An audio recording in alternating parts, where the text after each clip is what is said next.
il était dans la prison. Beaucoup d'enfants de Dieu aujourd'hui, beaucoup de gens aujourd'hui qui étaient des hommes forts, ils étaient des hommes puissants, des femmes puissantes, ils avaient des capacités, ils avaient de la vision.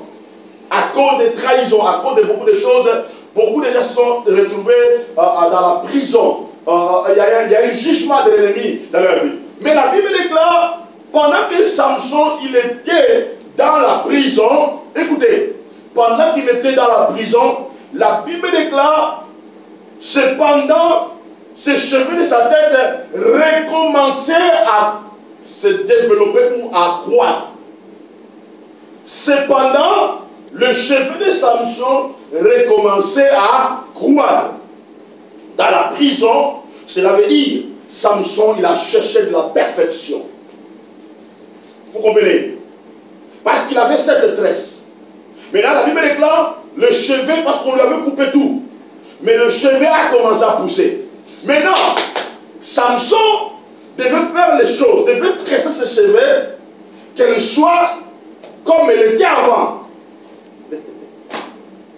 Cela veut dire, dans cette prison, Samson il a commencé à chercher la perfection. Il a commencé à perfectionner sa vie. Il a commencé à créer sa relation avec Dieu. Oui, Dieu s'était retiré de lui. Mais Samson dit, non, non, je suis un enfant de Dieu. Je suis sauvé. Je suis loin par Dieu. Ma vie ne peut pas rester comme ça. Je ne peux pas rester dans le jugement de l'ennemi. Malgré le monde m'ont condamné. Malgré les gens m'ont saboté. Malgré mon témoignage de salut. Mais dans cette prison, je vais perfectionner ma vie.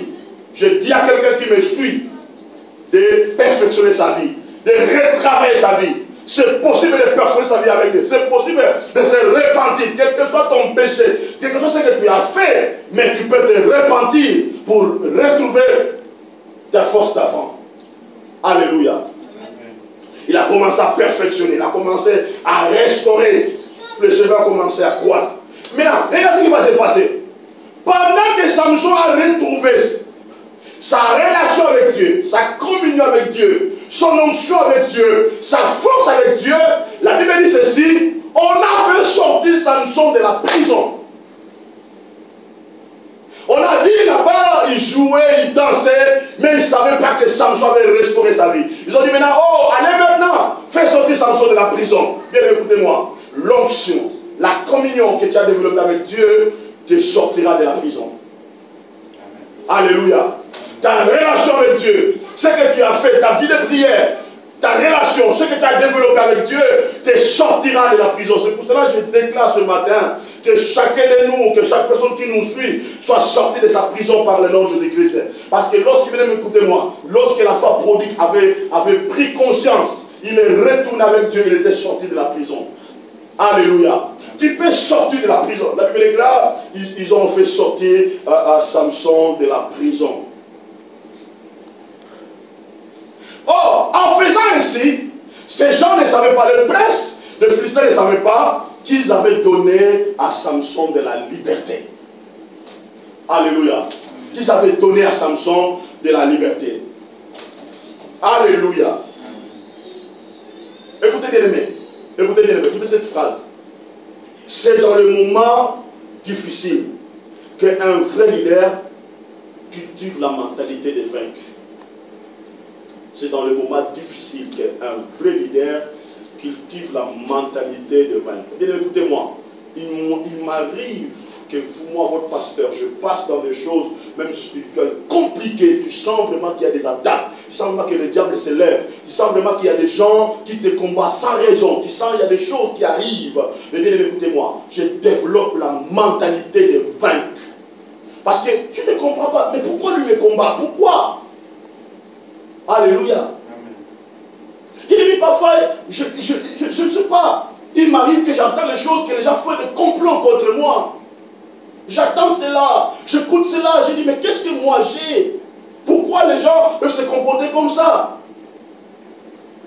Amen.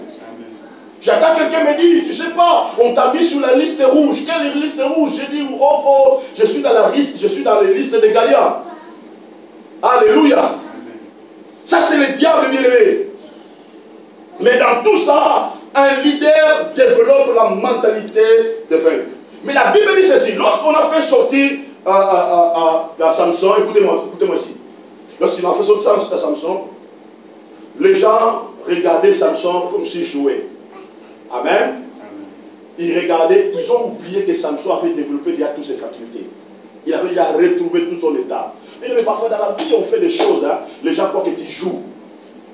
Hein? Non, tu ne joues pas. Tu fais des choses qui changeront ta vie. Tu fais des choses qui changeront ta destinée. Tu fais Samson, et il croyait que Samson il jouait. Il croyait qu'il jouait. Non, il ne jouait pas. Samson, il faisait des choses qui devaient changer sa destinée. Bien aimé, écoutez-moi, les gens croient que quand tu as des idées, tu fais les choses là, tu es en train de créer cette entreprise là, malgré que ça ne marche pas. 10 ans, ça ne marche pas. Dans ton mariage, dans tout ce que tu fais là, les gens croient que tu es en train de jouer. Tu ne joues pas, bien-aimé. Tu ne joues pas. Tu es en train de faire les choses qui doivent changer le monde. Alléluia.